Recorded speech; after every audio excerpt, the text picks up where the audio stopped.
to turn over the result and qualify. We know we need 2 goals to get to penalties. We need 3 goals to qualify. Very important is in this match is to keep a clean sheet, because if they do score 1, we need to score 4. We know their coach, in terms of their approach in the home match, 6 shots against us, 2 on target. The 2 shots on target they scored. I'm sure if you say we had that stats and not 18 shots and 7 on target, that was our stats for an away team, but they got the 2-0. We are definitely not going with the approach of getting 2 shots on target and scoring 2. We will have the approach of trying to create as many as possible, and of course we have to be very wary with the counter-attack threat, because they've got good quality players like Salah Mohsin, they've got El Rouge, that is Ben Yusuf, they've got Dirmoum that is playing in behind, they've got Ahmed Ali, okay, he's not travelling, they've got Makhlouf in the midfield.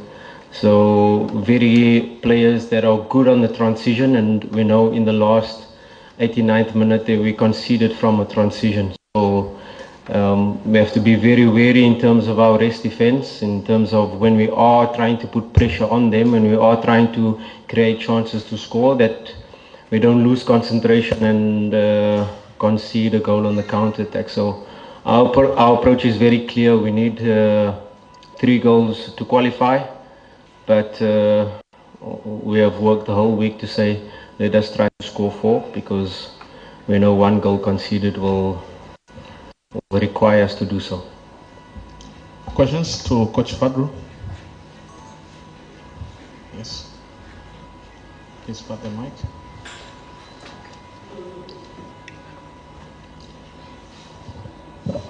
Thank you so much, Coach. I'm Nazare Tupete from TBC. My question is, the same mistakes in the several games, I could refer the game of the counter-attack of last minutes, I could say, in Ismailia. Is it the same, the way you consider the goal against Azam FC, against in Africans in Community Shield? I see the same mistake, that when the team is going to attack, the counter-attack is near to be is near to be the mistake for your team. What is a key role that you are going to play against the team that you do expect with the same wingers as Mido, as you named Ahmed Ali, as you named Mahmoud, in a counter-attacks are so good? What do you think is going to be so special about that? Thank you. Yeah, I think the Azam game is slightly different, because Azam game we scored the 2-1, and now we were holding on to keep the result. So it wasn't really a counter attack. It was more Faye Toto with his brilliance, finding a runner, Zidane in behind, outside to inside movement that caught us, and not really a counter attack. I think we've been very good in terms of stopping counter attacks, because in the league we face low blocks every week. In the league, most of the game plans we face is trying to hit us on the counter-attack, and in the league a lot of teams are sometimes looking at us and saying, hey, our centre-backs are not on the halfway line, they're even further up into the opponent's half, and that is very key in terms of how we attack. And how we attack is very important as to how we're going to defend.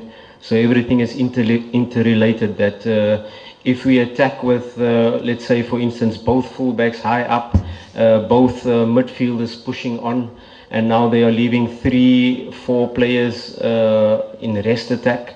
We lose the ball, or we cross the ball in and it falls to their players. Suddenly we faced with a 4 versus 2 or 5 versus 2. So that is really important as to when we are making these passes, that we are staying close together, that not both fullbacks are up high and wide at the same time, especially if the ball is shifted to one side. So we can always keep our structures really good, and at the same time, when we create these moments, we can put numbers in the box. Our counter pressing has been one of our strengths. That first 5-6 seconds after losing the ball is clear, but of course this is a team that has big strikers, so they launch that first ball into Salah Mohsin, he lays it off, and then now there's a counter attack being faced. And also, if you analyze our second goal that we conceded, it was a long ball that they kicked from their goalkeeper. We cleared the ball, and maybe one of our defenders shouldn't have gone, and then that created a situation, probably offside as well, but VAR seemed to fall in the favor of Al Masri on all occasions. So we didn't really get caught on the counter-attack, but it was quite surprising that we were the dominant team, forcing them to play in a low block at home. So a really good performance, a lot of analysis and take out in terms of how we can attack better, how can we stop these counter-attacks, and what approach are they going to come, because if you take I don't think it was their plan to sit in a low block, because they came to press us high. Even if you just talk about two of our goal kicks where they came to press us high with three players, and from the goal kick we're able to create 1-against-1 with Mpanzu, and the other 1-against-1 on the left hand side versus the centre back. So I don't think it was their plan to sit in a low block, but I think in this match there's definitely a plan to be a little bit deeper and then try to catch us on the counter. Yes. Okay, my name is Maindaenda from Fata TV. Coach, I would like to know, as you said that you're going to try to create as many chances as you can. As you said also, you created almost 18 chances in Egypt with 8 shot on target, I remember. And today you said that you're going to create chances. Do you think there is a need for you to have double strikers, or thinking maybe you're going to start with Dese Mukwala? Because the number for goal contribution in the domestic league is almost equal. Yeah, the two strikers is definitely a possibility,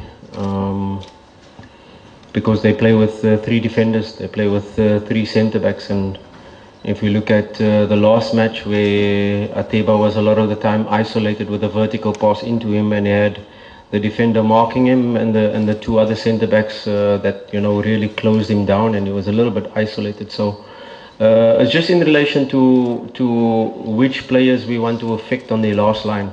If you want to play 2 strikers, maybe they then have a sweeper in behind. If you want to play another 2 players closer to the centre backs, or you then forcing one of the centre backs to jump, and then you create the space behind. So 2 strikers is definitely an option, because we saw it in the last match where Ateba was a little bit isolated, and maybe to start with 2 strikers, there is a possibility. To start with Mukwala and Ateba is a possibility. Mashaka is there as well. So I'm not going to tell you now what I'm going to do, but all of these questions, of course, we've been working on.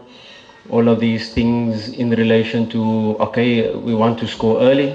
Of course, that is the target. If you don't score early, if it comes to half-time and it's 0-0, or if you go behind, what are the mechanisms we're going to use, and what are the plans?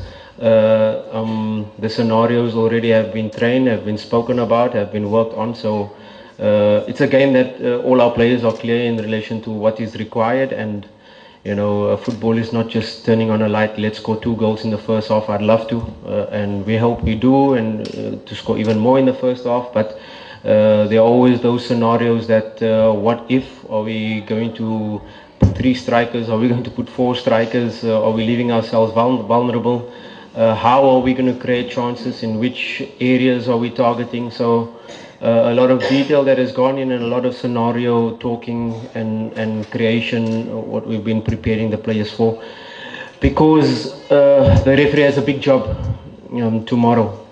Number 1, the referee's job is to make sure that at least the ball in play can be 60 minutes, which is normal on average for a team playing a football match. And of course, Al Masri, we will be on the ascendancy, we'll create a chance, the second chance, and the goalkeeper will go down.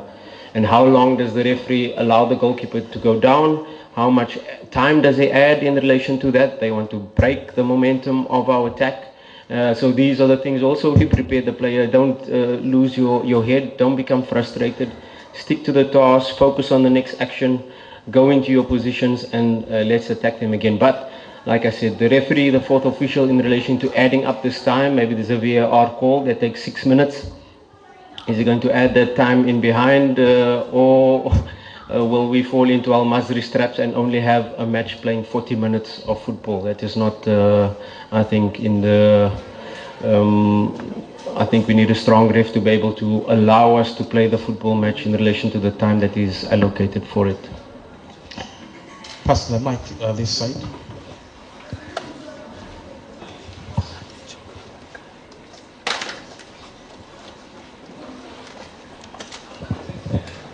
Well, my name is Peter from PMTV.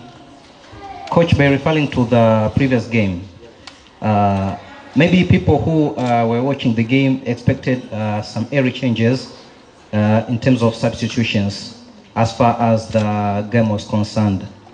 But we didn't see that happen. As we approach tomorrow's game, how well have you prepared to be flexible to the early changes if things goes out of hand at the first sight? I think I just addressed that in the last point, where these scenarios are going to be important. You know, have we scored already? We're leading 1-0. Maybe we need to score another one to get to penalties. We need to score 2 more. Are we then in the second half going with 2 or 3 strikers, or pulling 1 striker off, putting an extra midfielder on? Or in relation to what is going to be needed in the time, what scenario or what actions are happening within the game? What are they doing? What have they planned? Are they playing a 4 defense line with both wingers falling back, making a 6 defense line? And that will inform me and my technical team to be able to act and react accordingly. And sometimes in the last match it looked like we didn't make any changes, but there were a lot of tactical changes within the game. There were a lot of positional swaps. There were a lot of fullbacks coming inside, fullbacks being a little bit deeper within the game.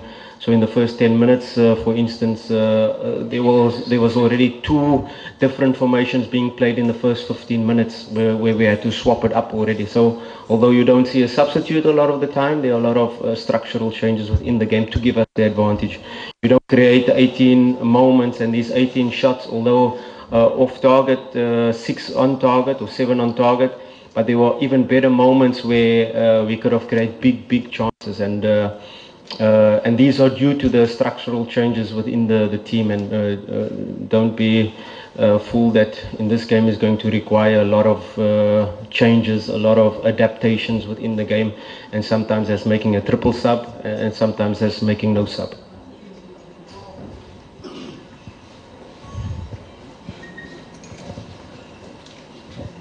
Okay, thank you, Coach. I have 2 questions. Your name and your video? My name is Sereria Ayubu. I come from Mwananchi Communication. The first question is, Simba created several promising chances in the first leg at Egypt, but he struggled to convert them into goals. So how do you prepare your team's attacking efficiently ahead of the returning match?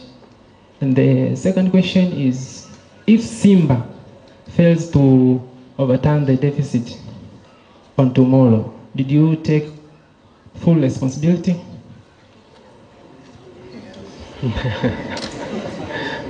The responsibility is always on my shoulders, and that's for sure.